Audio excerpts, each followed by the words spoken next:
Yes, I'm a retail sales employee.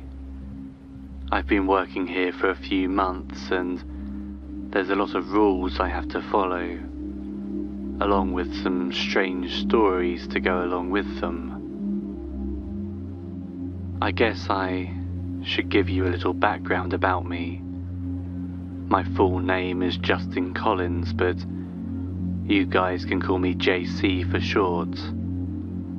I'm 18 and I've finished high school. I've only been able to move out of my parents' house a few months ago after I scraped up some money with some odd jobs. The only reason I am working at this place is for the pay and the occasional hottie, though it doesn't happen as much as you think since this store is near the poorer side of town. There's also the matter of the overdue rent I constantly forget to pay. But I guess that my unfunny jokes don't really matter. I should just get on with my story. Rule number 1, don't fall asleep. Pretty easy sounding first rule, huh? Not really, since I work the night shift. At all of my earlier jobs before I stayed this one, it was somewhat easy to sleep on the regular jobs. But this job isn't regular. My first encounter with this rule was about a week after getting the job. I was casually sitting on a seat, waiting for a customer to up and walk in. Though as the minutes passed without a customer and the exhaustion finally catching up with me, I started to doze off. Now there's something I didn't mention before. This store isn't completely normal. That's to say the least. So if this sounds fake, trust me, it isn't. I was in the halfway point between sleep and being awake. Just as I was about to pass out, I heard a small voice in my head starting to sing a lullaby. A lullaby, yeah. You heard it here first.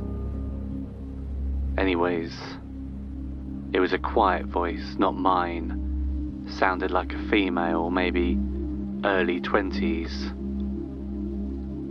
This lullaby lady starts humming a song that I have no clue the name of.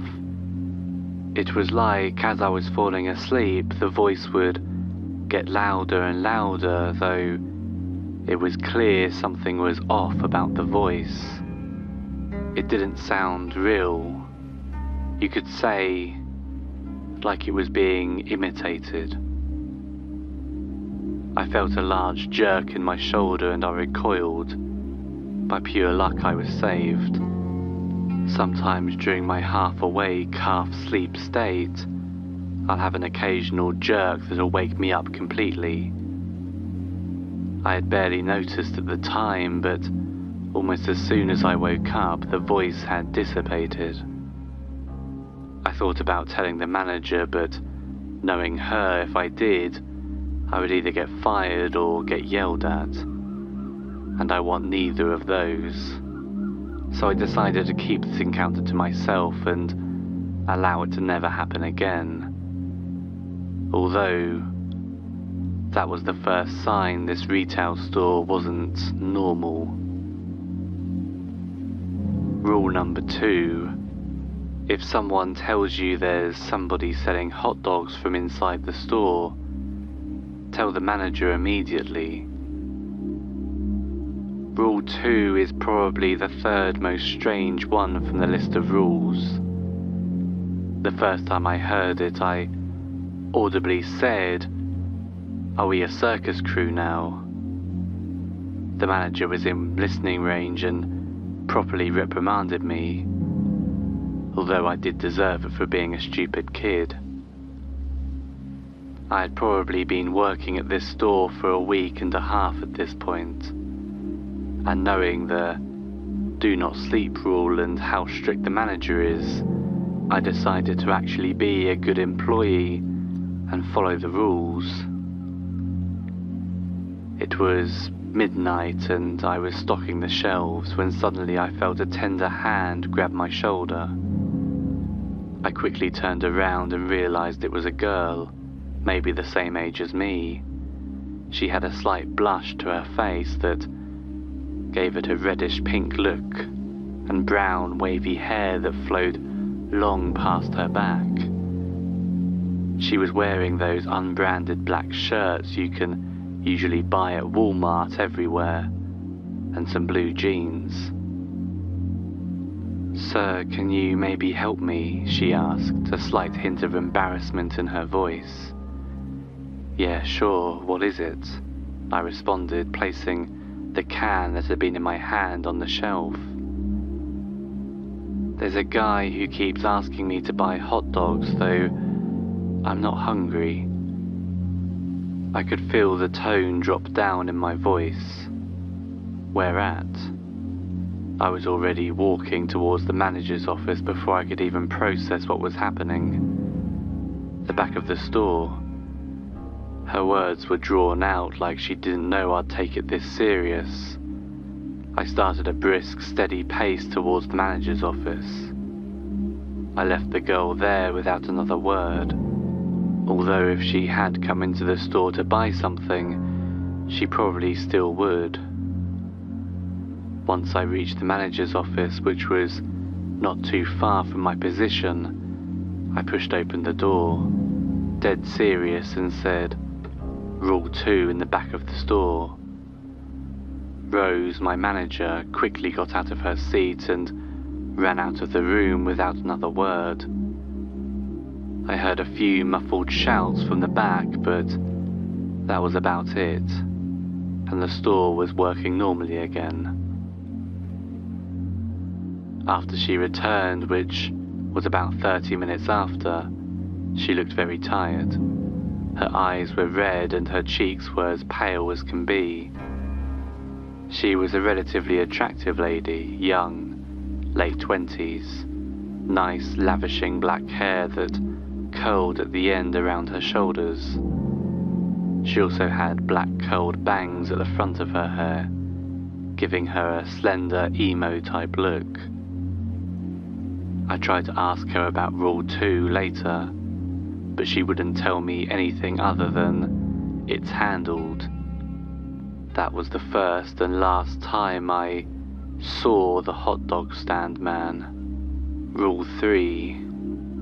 If a customer who wears all red approaches you and tries to start a conversation, don't move or look at their face and agree with everything they have said.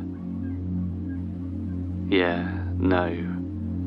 This isn't a gang member in Los Angeles, this is Ohio. If I was a gang member, I probably wouldn't be working at this shitty retail job. I'm getting off topic. I don't know that much about this mysterious person. I've asked a few other employees and they all say they haven't seen this person from the rules yet. I only experienced this rule about a month ago. I, by then, had experienced most of the rules. I had just left my manager's office when I saw red high heels and a red skirt approach me. My gaze hadn't went further up than that. My instincts told me that something was very off about this person. It was the way they held themselves. They stopped in front of me and I didn't move a muscle, and I watched as the red high heels circled around me. "It's a beautiful night, huh?" she said with a voice that sounded as soft as silk. Or at least I think it's a she. "Yes, ma'am," I said, still looking at the floor. I could only wonder what would happen if the woman crouched down and made me look at her face. I could hear the woman scoff audibly. "Your sister's death was your fault, wasn't it?" Right to the point. I could feel the anger rise quickly in my chest. along with terrible memories of murder within our parents' home. I wanted to puke, I wanted to hit someone, something, anything. I looked down at the ground and I swear I could feel a hole forming into the floor. Yes, the bile was choking down with spit as I gulped. I heard a loud chuckle, though it sounded fake and forced. "Good boy," the female said. I watched as the woman walked off in the red high heels and disappeared behind a shelf. I waited for what felt like an hour but was really 10 minutes before I turned around and walked back into my manager's office. I wanted to quit right then, but I decided I didn't want the lady in red to win. She probably wants me to be mad. I quickly told Rose a rundown of what had happened and she nodded quietly, listening to my story. I questioned her and asked if she could hear me and the lady talking outside. She denied every accusation, although I get the feeling she's lying about not hearing it. At the very end, all she could do was give me a bonus and let me leave early. I mean, that's good enough for me, I think at least. I left work early and I almost cried myself to sleep that night. Sorry if this is abrupt, as I'm writing it on my phone at 7 AM, so if there's any mistakes, I'm sorry. If anything else interesting happens, I'll be sure to record it here. Yours truly, JC. Thank you for listening, and if you enjoyed this video, please remember to subscribe to the channel and like the video, as it helps more people to find it. Join me for live streams on TikTok several times a week.